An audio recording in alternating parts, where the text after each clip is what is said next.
Historias, entrevistas, música, humor, cultura, personas que inspiran. Descubre las voces, los personajes y las historias de Melilla en Un Ratito Verde.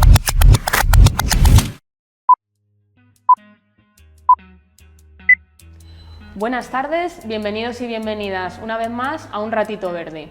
Hoy tenemos con nosotros a un defensor de los derechos humanos al que conoceréis seguramente por haber sido el altavoz de tantas situaciones violentas y que ha denunciado a lo largo de estos últimos años en la frontera sur de Europa. Comenzamos.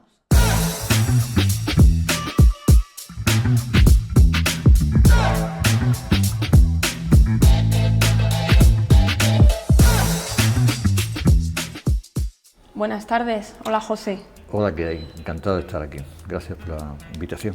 Bienvenido y muchas gracias a ti por venir y por estar con nosotras. Antes de empezar, como siempre, voy a hacer una breve introducción a tu trayectoria. Eres fundador de Prodein, una organización que desde Melilla habéis trabajado con menores y personas en situación de vulnerabilidad, especialmente relacionadas con los temas migratorios. Durante estos años, como he dicho en la presentación, has estado presente en la realidad sur de Europa, fotografiando y denunciando públicamente las vulneraciones de derechos que estaban ocurriendo y que siguen ocurriendo a día de hoy. Y tu labor ha tenido una gran repercusión pública, como veremos, especialmente a partir de una fotografía, pero bueno, también por la perseverancia continua. No podemos reducir solamente a una fotografía tu trabajo, como vamos a ver. Así que vamos a empezar y te voy a empezar preguntando ¿cómo empezaste, en qué punto decides que no puedes quedarte callado ante lo que estaba ocurriendo a tu alrededor y veías? Bueno, fue ya hace mucho tiempo, en el año 98. El año 98 en Melilla fue fundamental, fue el año en que se empezó a hacer la valla, se estaba construyendo la valla. Y fue también un año en que un grupo de amigos, pues nos reuníamos siempre a tomar unas cervezas, a ir por ahí, ¿no? Y entonces, pues, prácticamente siempre, estuviéramos donde estuviéramos, pues había un montón de niños.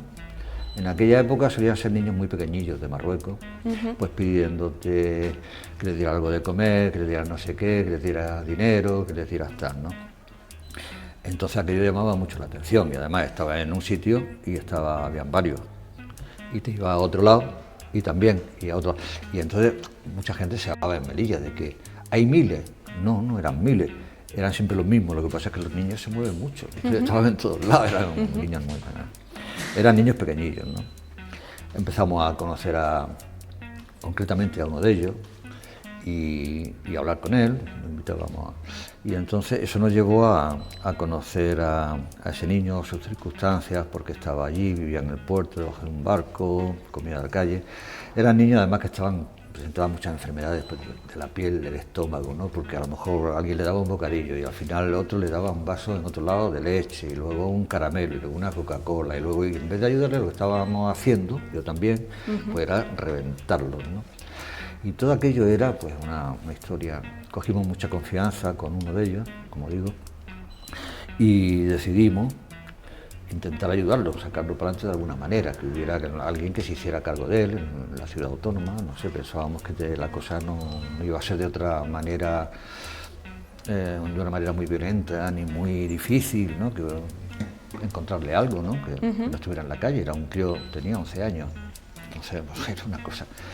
Y sorpresa, cuando fui yo un día a Bienestar Social y la trabajadora social de allí iba con el niño y le conté las circunstancias del niño, que estaba en la calle, que tal y cual, y aquella señora me dijo que no había nada para él, que ese niño era de Marruecos y que donde tenía que irse y que yo lo dejara porque hacer lo que estábamos haciendo, intentar encontrarle un sitio en la ciudad, era un delito y que me las podía buscar muy malas, ¿no?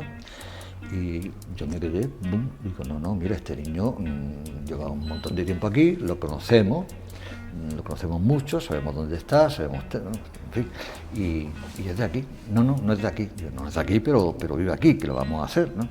Bueno, total, que me amenazó, ¿no? bueno, pues daremos parte a la policía, como vuelvas por aquí a pedir otra vez cosas de este tipo y tal, manda al niño a Marruecos y tal.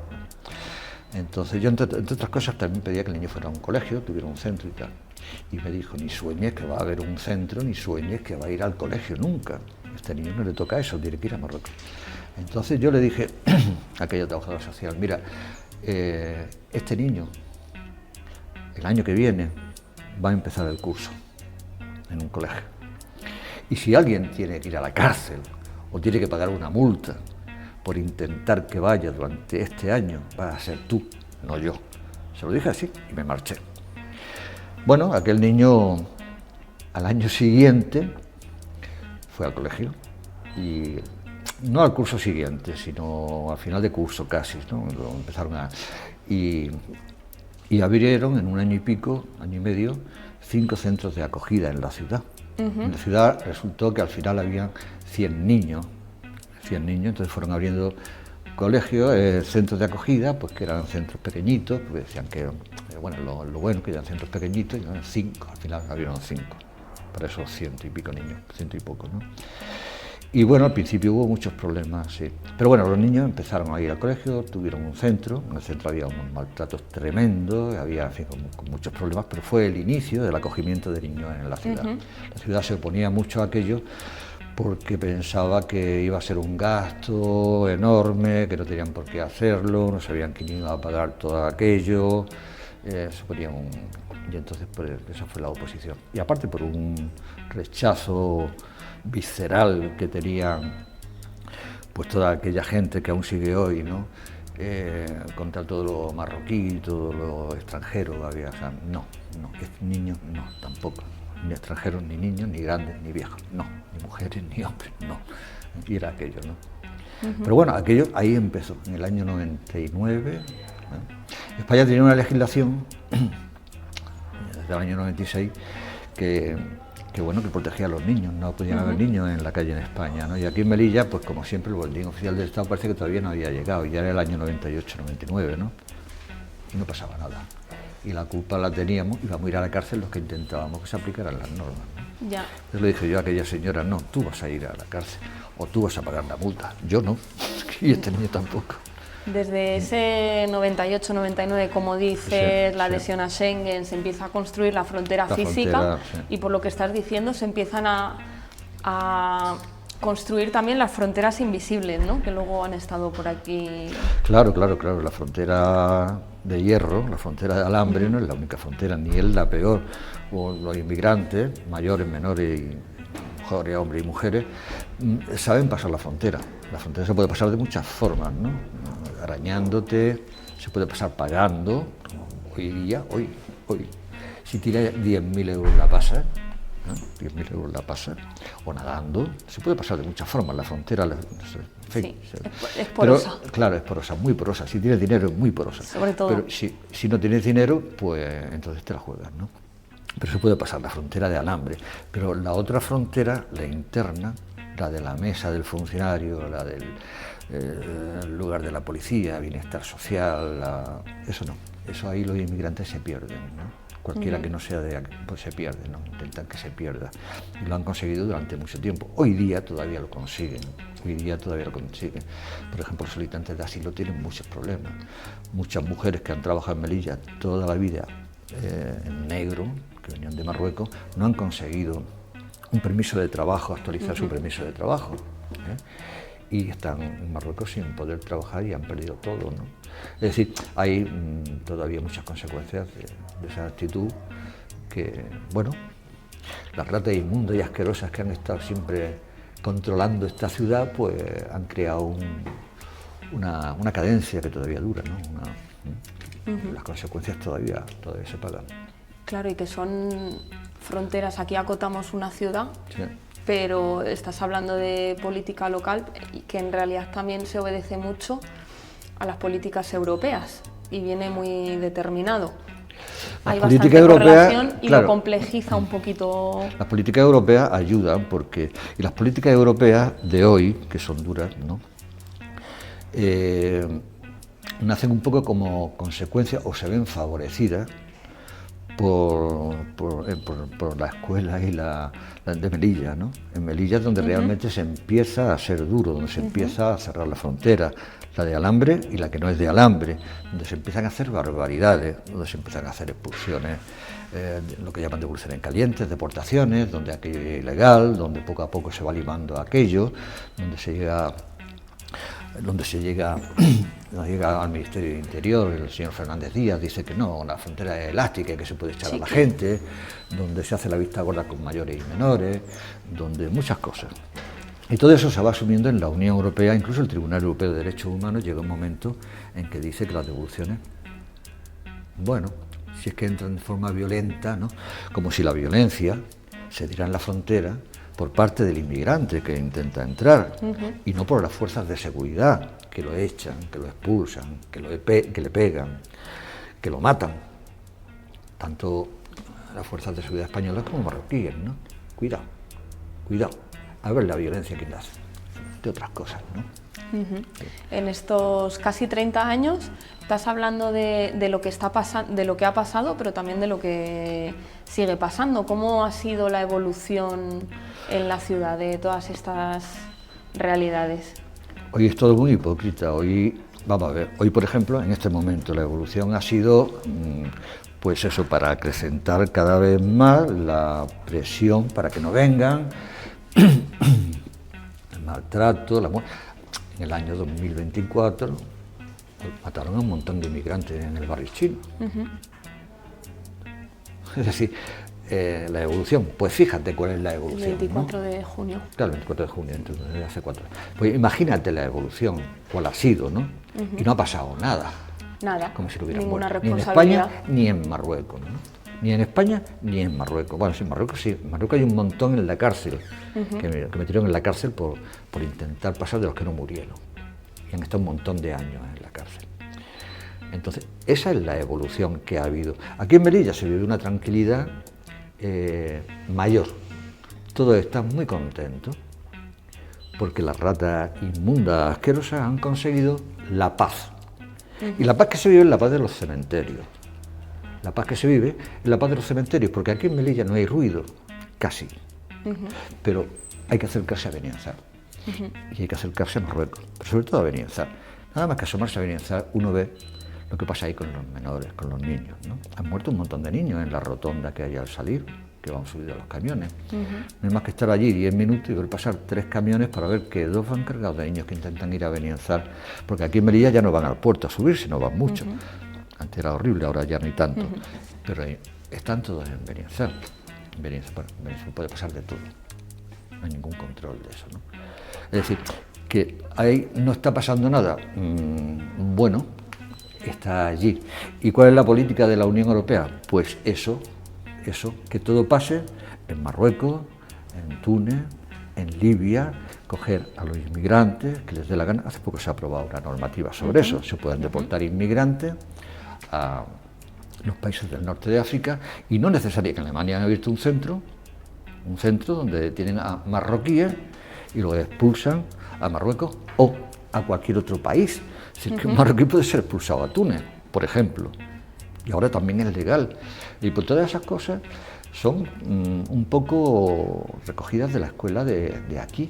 Entra un señor y lo manda afuera, pero lo manda a Marruecos, pero es que yo soy de Mali. No, pero da igual, vas a Marruecos, ¿no? O a un señor de Camerún, vas a Mali, ¿qué pasa? Y va a Mali, ¿no? Sí, a cualquier lado.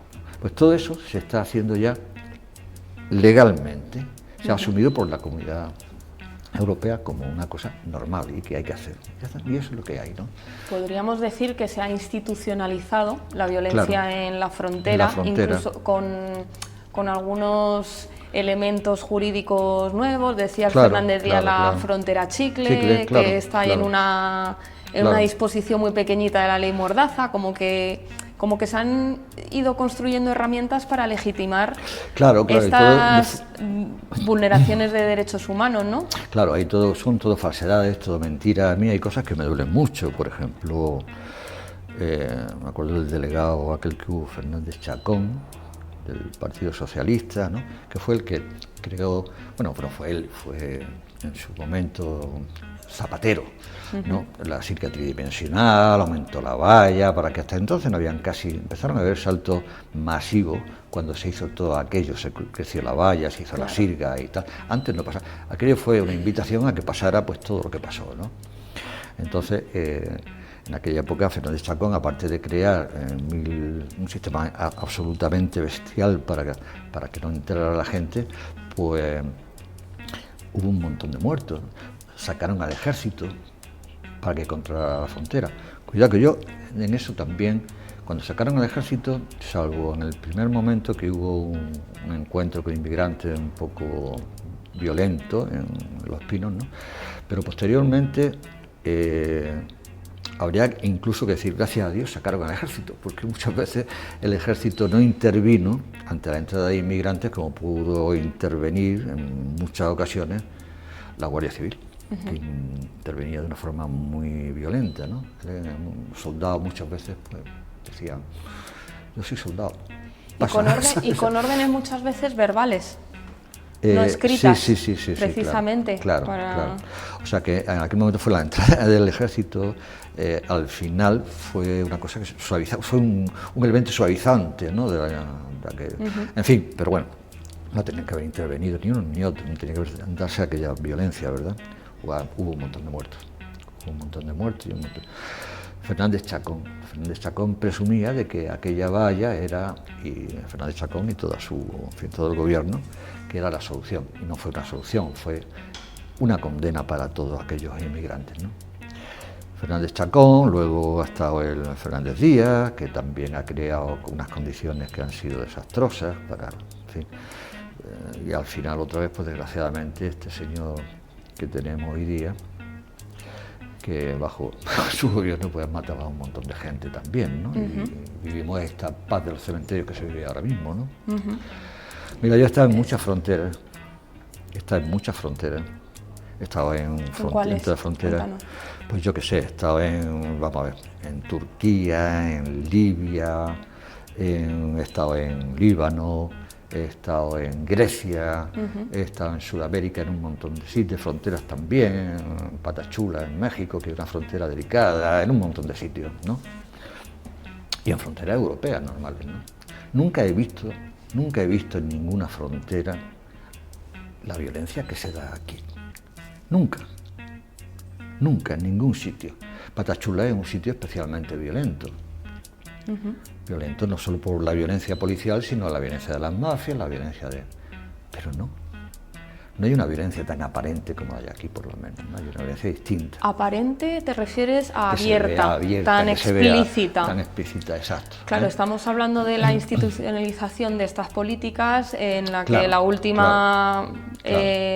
pues es el Pacto Europeo de Migración y Asilo, el PEMA, al que te estaba refiriendo, que ha sido aprobado hace apenas unos días, con casi total, ya no solo silencio, sino apoyo de una gran parte de la sociedad. O sea, se ha naturalizado de tal manera esta situación en frontera.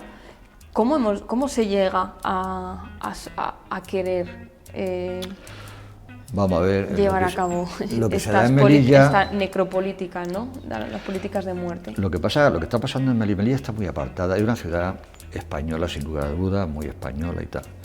Pero es una ciudad española muy rara. Muy rara porque está aparte. Porque está en un sitio muy aislado, no es Ceuta tampoco.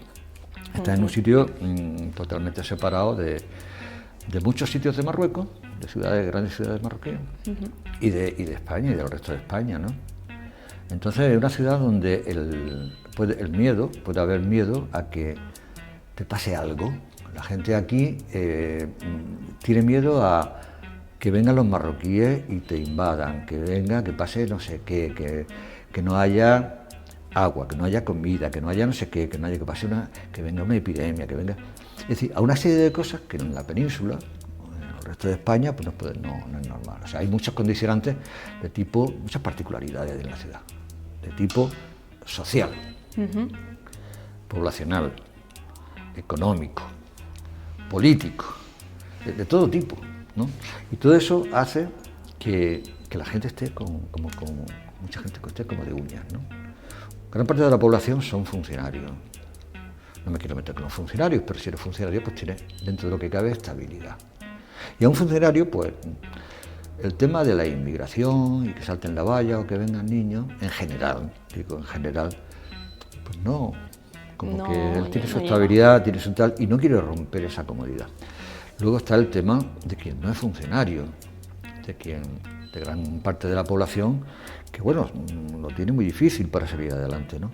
Le da miedo que pueda llamar la atención diciendo que no está conforme con lo que pasa o porque a ver si va a perder lo poco que tiene. Es decir, es una ciudad con la gente muy... ¿Hay miedo a la protesta? Hay mucho miedo a la protesta, o sea, ¿cómo pueden entender que la gente no reaccione a lo que pasa con los menores? Ha sido una bestialidad lo que ha pasado desde aquel año 98 hasta el año 2000, que se ha suavizado un poco el tema, no del todo ni mucho menos, pero entonces, no sé, hubo por ejemplo en el centro de la Purísima por parte del director, que era el hijo de un político de aquí de la ciudad, de los Fernández Díaz, pues entonces había niñas, pues hubo un tema de abusos sexuales con las niñas, y pusimos una denuncia, y hubo querella, y hubo de todo y tal, y a la gente le dio igual.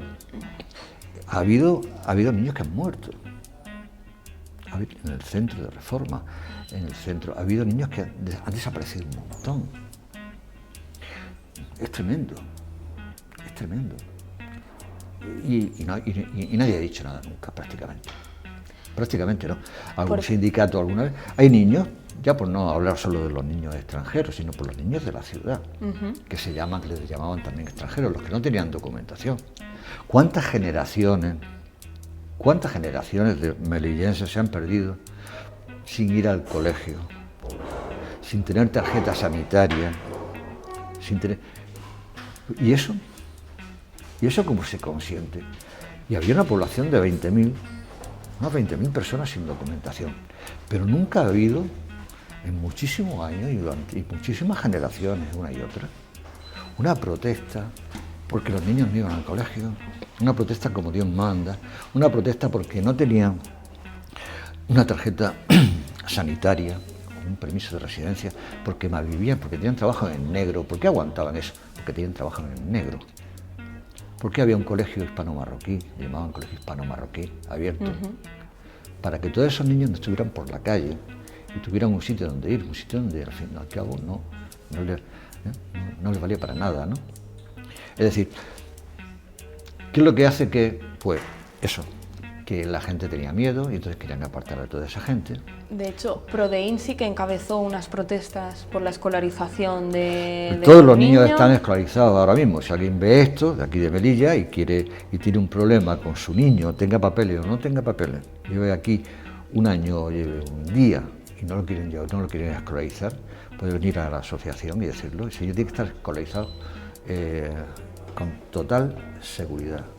Cualquier niño en este país, en esta ciudad de este país, porque en el resto del país sí están escolarizados, pero aquí en esta ciudad tiene que estar escolarizado. Ningún niño puede estar sin escolarizar, ninguno. Por ejemplo, y sin tarjeta sanitaria, tampoco. Eso es cosa de, en fin, del pasado, de esas ratas asquerosas e inmundas que nos han gobernado siempre, pero que ya no hay que dejarles seguir haciendo lo que están haciendo. ¿Cómo os pueden encontrar, José? Bueno, Prodeín no ha tenido nunca una sede, o sea, porque nuestro teléfono lo conoce todo el mundo. Vale. Yo creo que en Melilla y en Marruecos también, o sea que no hay problema. Cualquiera que nos pueda localizar, nos puede localizar. Vale, hemos vuelto a Melilla y la situación de la infancia. Nos vamos a ir un poquito más al perímetro fronterizo. Sí. Y vamos a ver una foto que se hizo muy famosa y por la que creo que a partir de ahí tuvo más repercusión tu trabajo, ¿no? Y tu... Bueno, sí, en el gran público, digamos, sí, ¿no? Pero bueno, sí. Ha habido... La foto es una condena también, o sea, porque todo el mundo piensa eso, que la foto es lo que más lo mejor que hemos hecho, ¿no? La foto sí, es una cosa importante, ¿no? Pero no es más importante que otras cosas que también hemos hecho, ¿no? Efectivamente, eso Sí. es. Pero sí que esta foto sí tuvo una difusión muy amplia. Esta foto está hecha en un momento en el que los saltos a la valla pues, eran muy frecuentes y toda la información que salía cada día en periódicos, en la radio, en la televisión, era la supuesta violencia que los inmigrantes tenían, ¿no? Sí. Al entrar, la que ejercían al entrar. Y siempre era lo mismo. Entonces, llegó un momento en el cual la gente pues ya ni prestaba atención, porque habría un periódico, en la valla, otra vez, la valla de la televisión, y en la valla de Melilla, los inmigrantes. En fin, era eso, ¿no? Y entonces, yo que siempre andaba por la valla también, haciendo fotos y cosas así, me daba cuenta de que ya no tenía sentido hacer más fotos, ni dedicarse más a hablar o intentar combatir la maldición esta de que decían que había, que eran violentos, ¿no? Y entonces llevé mucho tiempo buscando otra forma de decir algo distinto, de mostrar algo distinto, ¿no? Y ese día en octubre del año 2014 creo que fue, no sé, los años se me van porque son tantas cosas y tanto tiempo ya el que tengo y tantas cosas seguidas que prefiero por ahí, en octubre, sí, del año 2014. Ese día hubo un salto y entonces fui muy temprano fui al sitio y pasé por la puerta del set y allí la Guardia Civil, como siempre, me paró y me dijo, la vuelta, voy a ver el salto, y no, corazón, váyase. Y fue todo muy boom, inmediatamente me di cuenta dónde estaban, vi que había una gran oportunidad, vi la foto allí, sin hacerla todavía, ¿no? Di la vuelta corriendo y me fui al Cerro de Palma Santa, arriba, que está enfrente. Sí. Subí arriba y bajé por el montículo para abajo, porque conocía el sitio, conozco muy bien la zona, y hay una cuevecilla ahí, ¿no? Entonces me metí dentro de la cuevecilla, porque sé que la Guardia Civil si me ve va a ir y me va a echar, porque ya lo han hecho muchas veces, ¿no? Me metí dentro de la cuevecilla, puse la cámara de fotos y estuve como un par de horas, haciendo fotos de esto y vídeos de esto, ¿no? Y totalmente me daba cuenta de cuál era la situación y de lo que estaba haciendo y de la importancia que podía llegar a tener la foto. O sea, me di cuenta perfectamente, ¿no? Era la foto que yo había buscado durante mucho tiempo, rompía todo el esquema de la idea de que el inmigrante que está en la valla, la Guardia Civil que está esperando, que al pobrecito Guardia Civil, Sí. que pobrecito Dios no quiera, mostraba la realidad. Es decir, el inmigrante intentando llegar al sitio donde todo es verde, donde se puede tener tiempo para jugar al golf, mientras que ellos, los inmigrantes, no tienen para comer, vienen de un sitio donde su familia muere por no tener muchas veces un antibiótico, donde no hay, ellos dicen que están muertos y que están muertos ya, entonces les da igual ir y subirse una valla y que les pegue un tiro, marroquí o español, da lo mismo, ¿no? Dicen, porque ya no tenemos nada que hacer, ¿eh? Mira, yo entre todas las fronteras que he estado, que te he dicho antes, la que más me ha dolido y la que más ya me convenció de que hacía bien y esta foto hacía falta hacerla, era una de las cosas las que más me concienció a todo esto, fue un viaje que hice a Burkina Faso. En Burkina Faso estuve trabajando un mes en un hospital, el tema de la desnutrición infantil, ayudando allí, haciendo un reportaje fotográfico con médicos del mundo. Allí vi a niños morirse de hambre, de desnutrición. Ver a niños morirse de desnutrición, como tú comprenderás, no hay más. Entonces, ¿qué quieres que te diga? ¿Qué quieres que te diga? Pues esa foto muestra eso. A lo mejor hay gente que no ha visto que hay niños que se mueren de desnutrición, nada más que dame €1 que los niños ahora en Navidad, ¿no? Que dan para que los niños se mueran. Claro, no es lo mismo que verlo, ¿no? Entonces, están ahí por algo, no están ahí por nada, no están ahí porque quieren pegarle a un guardia civil, no están por eso, vienen a otra cosa, ¿no?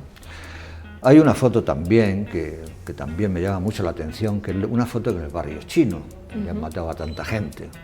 Esa foto del barrio chino se ven a miles de personas que están haciendo cola para pasar bultos, Esas personas no son negros, son blancos.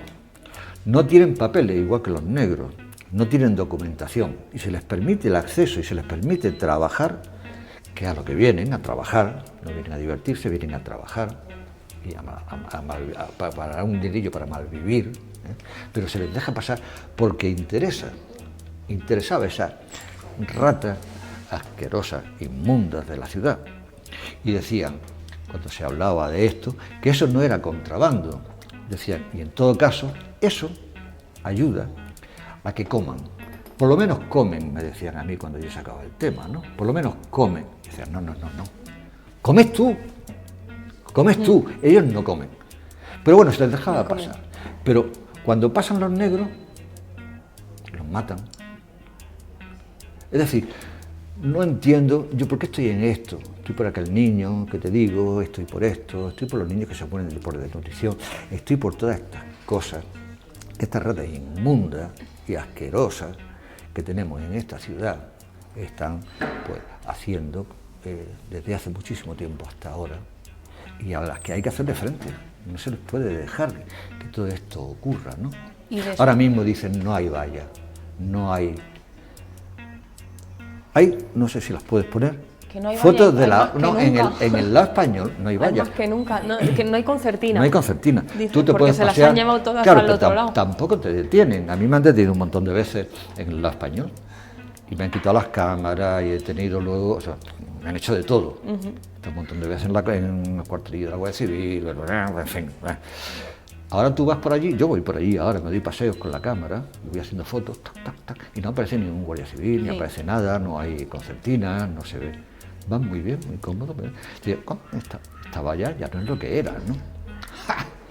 Si tú cruzas la frontera y pasas al lado marroquí y te das una vuelta hasta Farjana por la valla, mira lo que hay. Mira esa foto. Mira esa foto es una valla más alta que la de Trump. La de Estados Unidos, que decíamos, Estados Unidos, esa es más alta que la de Trump. Pero fíjate lo que hay abajo. Y yo creo que de esa foto ahora han seguido poniendo concertina porque ahora mismo llega a la acera, o sea, casi te tienes tú que apartar un poco para no darte Bueno, y esa es una zona, hay otras zonas que son mucho peores, ¿no?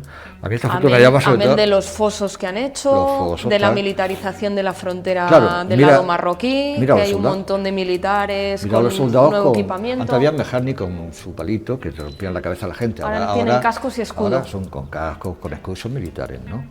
Pero, bueno, esta foto además a mí me hace casi todos chavales jóvenes de zonas muy remotas, que no son de Nador, vaya. Pero a mí me hace mucha gracia esta foto, porque fíjate que detrás está la bandera española y está el ejército marroquí, que supuestamente el ejército que nos quiere invadir, del país que nos quiere invadir, está defendiendo la bandera española, está defendiendo España, ¿no? El territorio, claro. No te lo digo para que en Melilla la gente esa que tiene miedo, pues lo pierda porque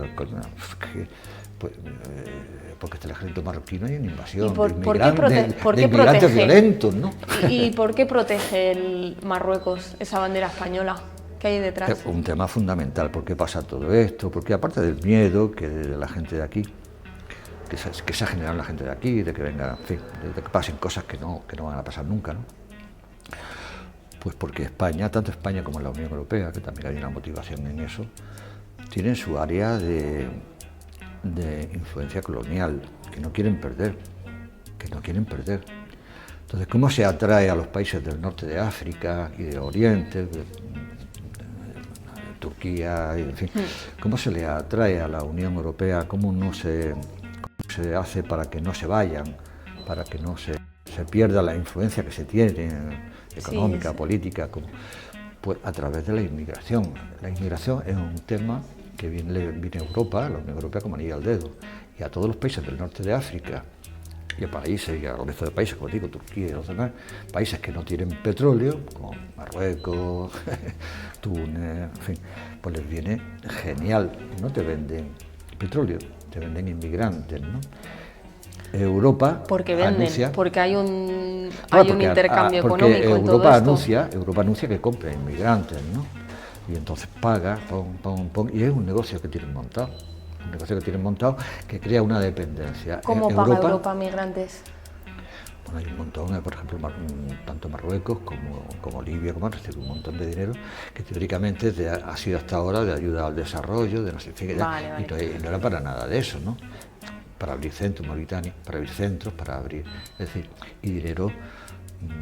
Vamos a ver, hay muchas declaraciones de inmigrantes que dicen que cuando son devueltos, por ejemplo, a Mali, ven cómo baja gente con maletines, ¿no?, que entregan allí y cosas de... En fin, hay una dependencia, se crea una dependencia de todos estos países, la Unión Europea mantiene esa dependencia de estos países con la Unión Europea. Fíjate, esos soldados de Marruecos que están defendiendo la frontera de Melilla. Marruecos, que reivindica la nacionalidad de Melilla para ellos, sin embargo tiene un ejército defendiendo la frontera de Melilla, o sea, haciendo lo contrario. Pero lo mismo pasa con todo. España cuenta con el ejército marroquí para lo que quiera. Y a Francia cambio de y Europa. influencia, dinero... Dinero, influencia y todo lo demás. Es una forma nueva de colonialismo que bueno, que muchos gobiernos, casi todos del norte de África, pues aceptan, pues bien, una nueva situación colonial, bien, una nueva forma de colonialismo. Melilla ha sido una vez más punta de lanza, porque precisamente ahora se habla de la externalización a terceros países, de que se van a abrir centros, que a ver también de lo del dicho al hecho. ¿Cuándo se hace? Fácil no es, No, pero Melilla lleva haciendo esto con Marruecos. Es que Melilla y Ceuta, décadas, ¿no? Melilla y Ceuta son la mesa donde España y Marruecos se sientan a hablar en vez de a darse tortas, ¿no? Es decir, gracias a Melilla, pues Marruecos cuando quiere algo, que Melilla es nuestra, entonces el gobierno español va para allá y no sé qué y tal, y se juntan y hablan, ¿no? Si no, no hablarían, no tendrían una relación, claro, una bisagra, ¿sí?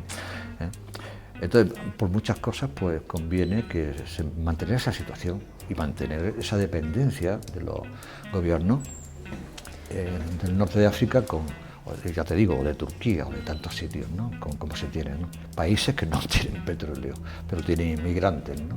Y entonces, pues bueno, ahí está, ¿no? Me acuerdo de la crisis en Grecia con Siria, la cantidad de sirios que venían, ¿no? Muchos pasaban por Turquía, yo estuve en toda Turquía siguiendo la ruta de los sirios y con ellos, ¿no? Y era alucinante, porque mientras que en Grecia los inmigrantes vivían en el campo, en barrizales, eran miles, ¿no? Fatal, ¿eh? En Turquía acogían a los inmigrantes perfectamente, es decir, la Europa de derecho y tal los mantenía totalmente tirados. Y en Turquía eran acogidos en los barrios de las ciudades turcas, los niños eran escolarizados, primero en colegios que había en las mezquitas, les enseñaban un poco de turco y al año siguiente, cuando se veían un poco de turco, entonces iban a colegios oficiales, ¿no?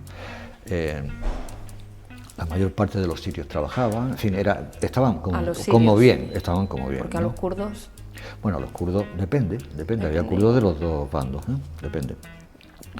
Y estaban bien, ¿no? Entonces te llamaba mucho la atención, había millones de kurdos en Gaziantep, una ciudad poco conocida, pero es una ciudad con 4 millones de habitantes, una ciudad enorme, la mitad eran sirios, vivían allí, y no había ningún problema entre los sirios y los kurdos, vamos, no había nada.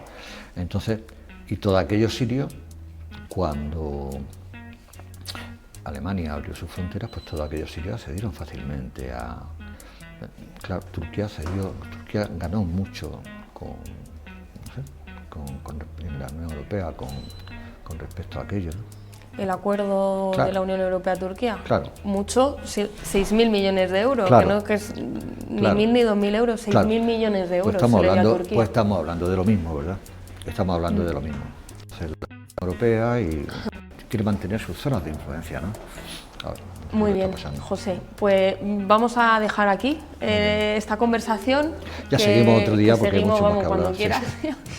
Y ahora vamos a dar paso a un pequeño juego, ¿vale? En el que vamos a preguntarte por unas fotografías pues muy conocidas y a ver si son tan conocidas que nos puedes decir cuáles son.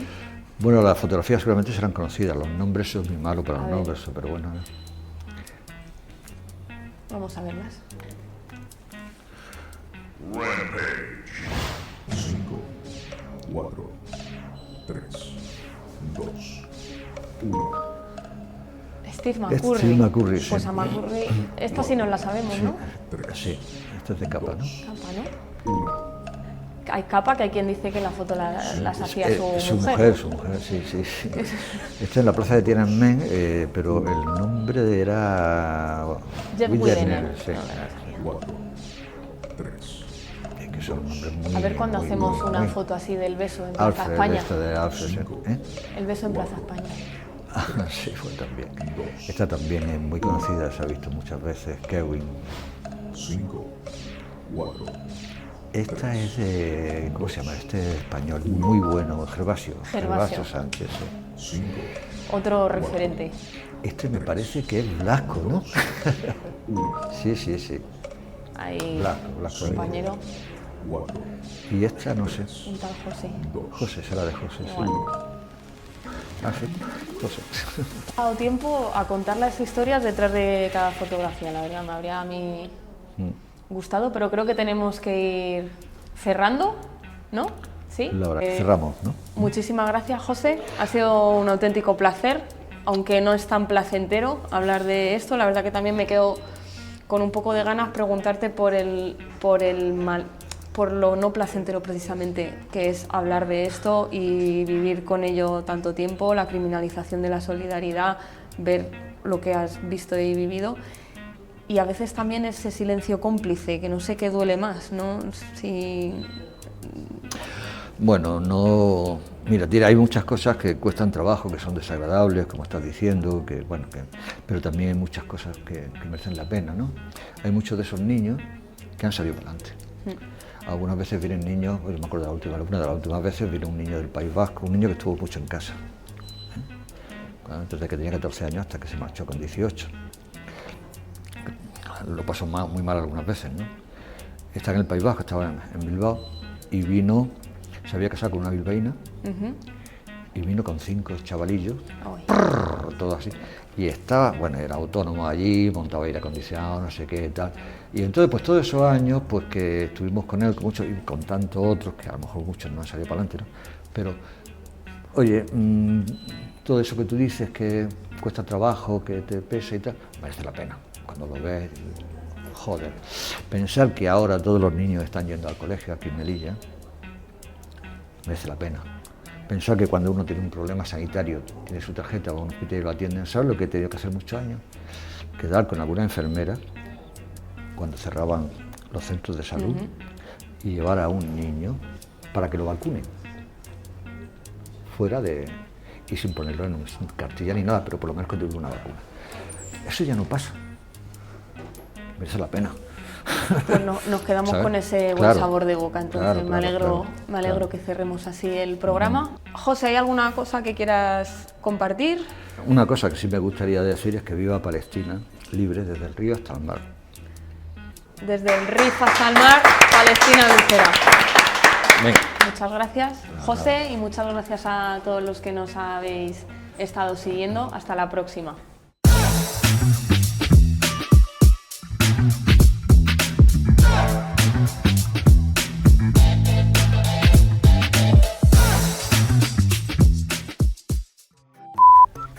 No me está... Está bien. Ay, no me ha gustado. Perdóname. ¿Ves? Estaba muy bien, ¿no? Estaba... Aquí. Ni lo de Boza ni lo de... nada. Palazón, ¿hay alguna...? Palazón, no, José. Esto no es serio, ¿eh? A ver. Sí, me gustaría decir una cosa que siempre me gusta aclarar, ¿no? Y es que de Ibagosa es la misma cosa. ¿Qué cosa? Bueno, eso... Pero creo que tenemos que ir cerrando, ¿no? Pues creo que...